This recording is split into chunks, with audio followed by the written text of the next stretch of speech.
راځو د نن ورځې درس او په نن ورځ کې په تېره ورځ موږ د اکسل پروګرام هغه د شکل باندې خبرې وکړلې چې کومو برخو نه جوړ دی او کومو شیانو نه برابر شوی دی. نن راځو د فایل مینو نه شروع کوو. فایل مینو لکه څنګه چې د ورډ پروګرام غوندې دا هم مختلفې برخې لري. د انفو برخه ده، نیو برخه ده، اوپن دی، سیف دی، سیوز دی، پرنټ دی، شیر، ایکسپورټ. تقریبا د ورډ پروګرام سره هو به هو هماغسې برخې دي. لومړی په انفو برخه کې موږ د پروټکټ ورک بک وایو. پروټکټ ورک بک که تاسې غواړئ چې په خپل په دغه ورک بک باندې یو پاسورډ ولګوئ، نو تاسې کولی شئ چې هغه پاسورډ له دې ځای نه ورته ترتیب کړئ. راځو دلته انکرپټ ویت پاسورډ په دې باندې کلیک کوم. درته وایي چې خپل پاسورډ ورکړه 1 2 3 اوکې. بیا درنه غواړي چې بیرته یې کنفرم کوي 1 2 3 او اوکې. نو دغه زما ورک بک څنګه شو؟ که دا زه هر وخت بیا خلاصوم په یو ځای کې مې سیف کو بیرته یې را خلاصوم، نو دغه ورک بک به ما نه بیا پاسورډ غواړي. تر څو مې چې پاسورډ نه وي ورکړی زه نشم کولی چې دغه ورک بک را خلاص کړم او یا ورته لاسرسی ولرم. نو که تاسې غواړئ چې په دغه خپل ورک بک باندې یو پاسورډ ولګوئ، نو د انفو برخې د پروټکټ ورک بک نه کولی شئ. بله برخه موږ سره د نیو ده. د نیو په واسطه باندې تاسې یو نوی ورک بک راوستلی شئ. که دغه ځای کې تاسې وګورئ چې بلینک ورک بک، یو تش ورک بک، او یا هم دلته نور ځینې ټمپلیټس یا نمونې در سره دي چې تاسې کولی شئ د هغې نه استفاده وکئ او په دغه ځای کې بیا استفاده کوي. دغسې یو جدول مو خوښ شي، دغسې یو جدول مو خوښ شي، دغسې یو جدول مو خوښ شي، په همغې باندې کلیک وکړئ او په همغه شان. خو فی الحال زه راځم یو تش ورک بک اخلم. نیو. ورپسې بل دی اوپن. د اوپن په ذریعه باندې تاسې هغه ورک بک یې را خلاصولی شئ کوم چې مخکې له مخکې نه تاسې سره سیف پراته وي، په یو نوم مو سیف کړي وي او غواړئ هغه را خلاص کړئ. نو په دې ځای کې وګورئ یو لیست را خلاص شوی. نو په دغه لیست کې بیا تاسې کولی شئ چې هغه ورک بک یې تاسې دلته وګورئ کوم چې په نږدې وختونو کې تاسو استفاده کړي دي.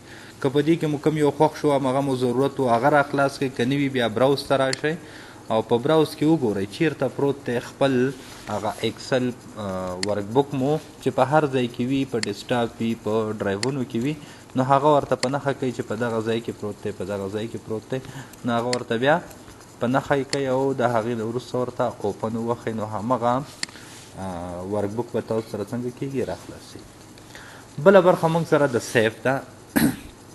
د سیف په واسطه تاسې یو ورک بک په یو نوم په یو ځای کې سیف کولی شئ.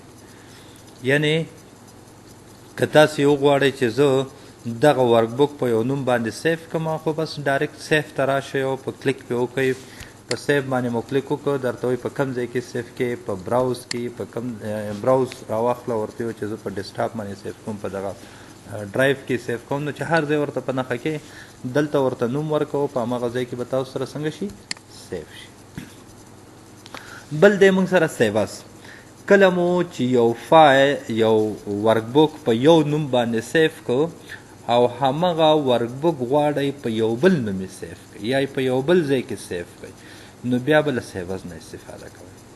سیوز یو فایل یا یو ورک بک په څو نومونو په بېلابېلو ځایونو کې که غواړئ که سیف یې کوئ، نو بیا به له سیوز نه استفاده کوئ. نو دا هم د همغه د سیوز باندې که کلیک وکړئ، همغه د سیف غوندې دغه درته راوړي، وینډو را خلاصېږي درته، او بیا په دې ځای کې درته وایي چې په کوم ځای کې سیف کوئ، په کوم نوم یې سیف کوئ، نو هغه ورته بیا دلته انتخاب کړئ. بله برخه موږ سره د پرنټ ده. نو د پرنټ په برخه کې موږ سره بیا دغه د پرنټ برخه به اوس لپاره زه پرېږدم، ځکه د دې لپاره به یو خپله ویډیو بیا جوړه کړو چې په دې کې لږې خبرې شته. بله برخه موږ سره د شیر ده. نو که تاسې غواړئ دغه ورک بک له نورو ملګرو سره شیر کوئ، نو تاسې باید آوټلوک اکاونټ ولرئ، د هغې له لارې داخل شئ او وروسته بیا دغه له خپلو ملګرو سره شیر کړئ. ایکسپورټ که همدغه ورک بک تاسې غواړئ په یو بل ډول باندې سیف کړئ، لکه پی ډي اف باندې یا یو بل ټایپ باندې، نو بیا کولی شئ تاسې له دې ځایه استفاده وکړئ. د کلوز په واسطه باندې تاسې یوازې همدغه ورکشیټ بندولی شئ، نه ورک بک. ځکه موږ ورک بک ټول پروګرام ته ویو او ورک شیټ هغه ځای ته ویو چې په کوم ځای کې کار کوو نو یوازې ورک شیټ بندېږي.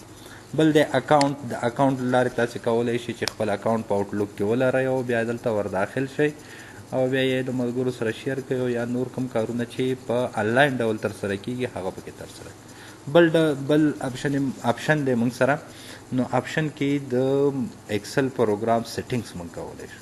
تاسې کولی شئ چې ټول سیټینګز لکه د موبایل غوندې چې کوم سیټینګز وي دغلته موږ د ایکسل پروګرام سیټینګز چې کوو هغه د آپشن نه برابرو.